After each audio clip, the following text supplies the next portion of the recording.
Trabalho de histologia sobre o túbulo contorcido proximal. Túbulo contorcido proximal. Esse túbulo é maior do que o túbulo distal e, por isso, suas secções são vistas com mais frequência nas proximidades dos corpúsculos. As células do túbulo proximal têm o citoplasma basal fortemente acidófilo, em razão de numerosas mitocôndrias alongadas. O citoplasma apical apresenta microvílulos que formam a orla em escova.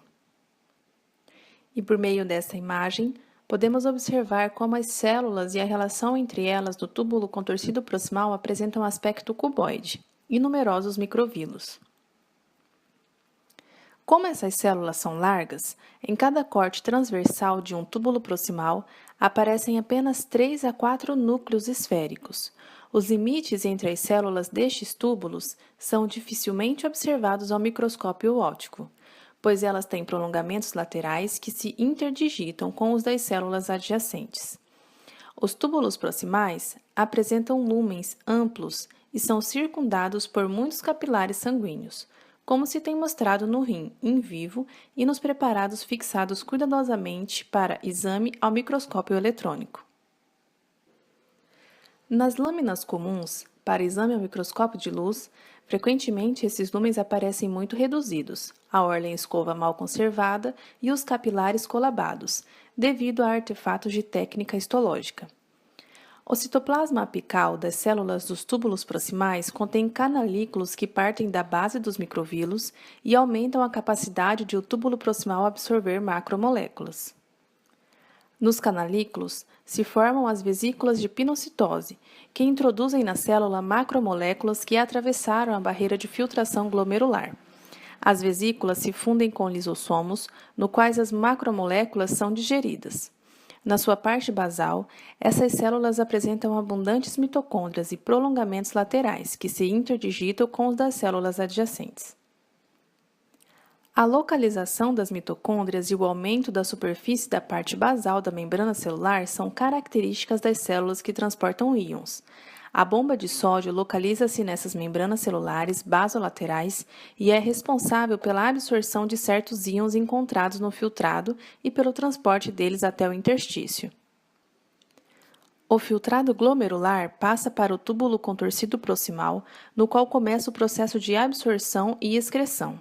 Esse segmento do néfron absorve a totalidade da glicose e dos aminoácidos contidos no filtrado glomerular e aproximadamente 70% da água, bicarbonato e do cloreto de sódio. Absorve também os íons cálcio e fosfato. A glicose, aminoácidos e íons são absorvidos por transporte ativo, com gasto de energia.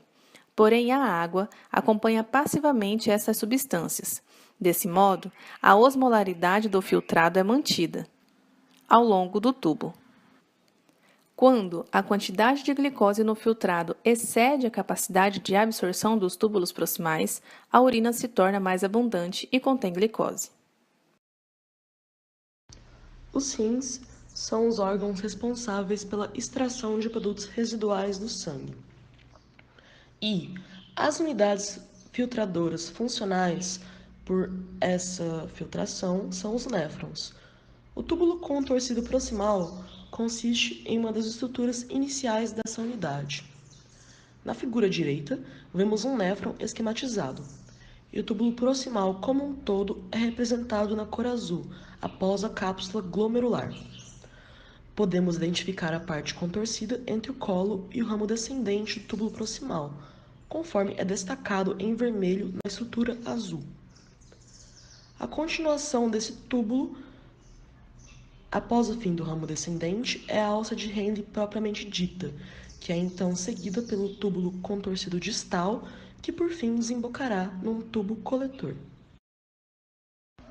As paredes do túbulo contorcido proximal são formadas por células adaptadas ao transporte ativo, que serão responsáveis pela reabsorção ativa de sódio. O sódio também será reabsorvido junto à glicose, via cotransportadores específicos.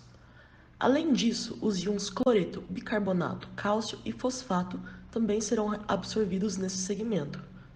o que fará com que a concentração do líquido dentro do túbulo fique hipotônica em relação ao plasma dos capilares em redor. A hipertonicidade resultante do interstício promoverá a reabsorção da água por osmose. Dessa forma, o filtrado entra pelo túbulo contorcido proximal com concentração isotônica em relação ao plasma e chega ao ramo descendente com concentração hipotônica. Após a passagem pelo túbulo contorcido proximal, a totalidade de glicose, aminoácidos e proteínas terá sido absorvida do filtrado glomerular, assim como grande parte dos íons sódio e cloreto. Pielonefrite aguda é uma das doenças renais mais comuns, sendo um distúrbio que afeta os túbulos, interstício e pelve renal, provocada normalmente por bactérias, principalmente pela Escherichia coli, mas também pode ter origem viral. Na maioria dos pacientes, a infecção do trato urinário, os organismos infectantes são derivados da própria flora fecal do paciente, que vem pela corrente sanguínea ou a partir do trato urinário inferior. O início dos sintomas é súbito e se caracteriza principalmente pela dor no ângulo costovertebral e também por evidências sistêmicas de infecção, como febre e mal-estar. A disúria e a piúria também são muito frequentes. Geralmente a doença tem um curso benigno e os sintomas desaparecem em alguns dias depois do início da antibiótico-terapia.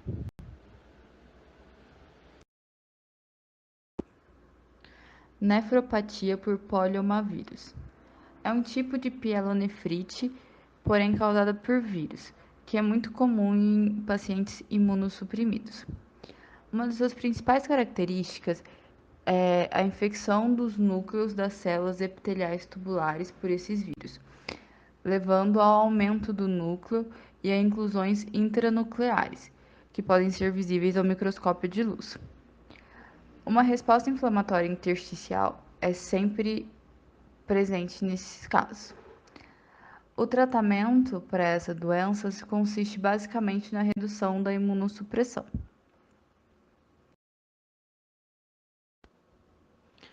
Injúria renal aguda. É uma doença caracterizada clinicamente por uma diminuição aguda da função renal por injúria tubular. É responsável por cerca de 50% dos casos de falência renal aguda em pacientes hospitalizados. Pode ser causada por isquemia, injúria tóxica direta aos túbulos, nefrite túbulo-intersticial aguda ou obstrução urinária. As principais apresentações clínicas desses casos são a oligúria e a diminuição do débito urinário. As células epiteliais tubulares são particularmente sensíveis à isquemia e também são vulneráveis às toxinas. A isquemia causa mudanças estruturais que podem ser injúrias reversíveis ou serem injúrias letais. O prognóstico depende da condição clínica, mas a recuperação é esperada quando a toxina não causou danos graves aos outros órgãos, como o fígado e o coração. Com o cuidado de suporte atual, 95% dos pacientes se recuperam. Contrariamente, no choque relacionado à sepse, nas queimaduras extensas ou em outras causas de falências múltiplas dos órgãos, a taxa de mortalidade devido a essa doença pode aumentar para mais de 50%. Nefropatia aguda por fosfato. Os acúmulos extensos de cristais de fosfato de cálcio nos túbulos podem ocorrer em pacientes que consomem altas doses de soluções de fosfato por via oral na preparação da colonoscopia. Esses pacientes não são hipercalêmicos, mas a carga de fósforo em excesso causa uma precipitação evidente do fosfato de cálcio, apresentando tipicamente uma insuficiência renal por diversas semanas após a exposição. Os pacientes geralmente recuperam somente parcialmente a função renal.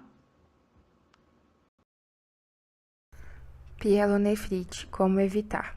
Levar uma vida regrada de hábitos saudáveis com uma grande ingestão de líquidos durante o dia, tratar adequadamente qualquer tipo de infecção urinária, manter bons hábitos de higiene e não segurar a urina quando sentir necessidade são algumas das medidas que podem reduzir as chances de contrair a infecção.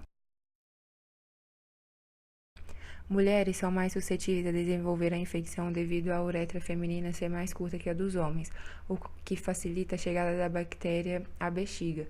Durante a gravidez, os riscos de desenvolver a infecção também aumentam.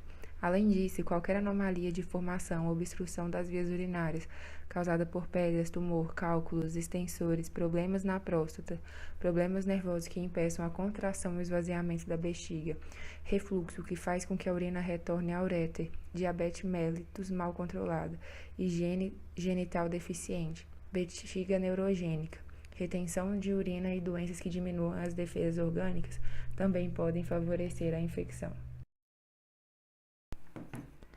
Para a nefropatia por poliomavírus, o diagnóstico precoce da infecção, associado a uma intervenção terapêutica também precoce, faz com que ocorra a redução da terapia imunossupressora isolada ou associada a protocolos antivirais, como leflunomida e cidofovir. Tal abordagem foi associada à melhora e sobrevida de enxertos, uma vez que a viremia foi eliminada com a terapia. No entanto, em cerca de 50% dos casos, a viremia persistiu. Os fatores de risco ainda não foram totalmente elucidados.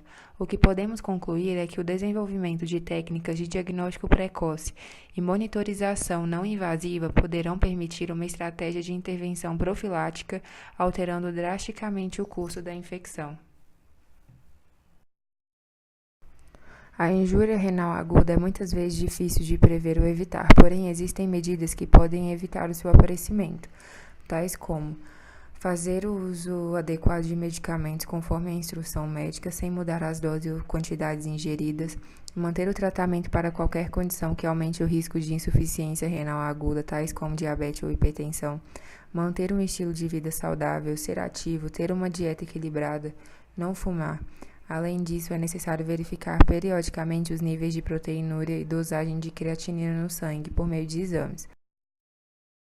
Pacientes idosos portadores de doença cardiovascular ou pacientes com história de doença renal em familiares têm um grande potencial de desenvolver a lesão renal e devem ser investigados com triagens de exames de urina e dosagem de creatinina.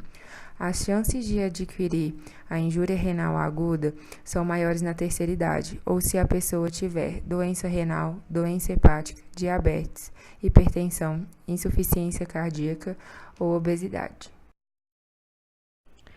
Já para a nefropatia aguda por fosfato, a estratégia preventiva mais importante é identificar os pacientes com maior risco para o desenvolvimento de nefropatia aguda por fosfato e evitar a administração de purgantes intestinais que contenham fosfato sódico. Não há tratamento específico para a nefropatia aguda por fosfato estabelecida. No entanto, a hemodiálise aguda provavelmente será benéfica no paciente diagnosticado dentro de 12 a 24 horas após a administração.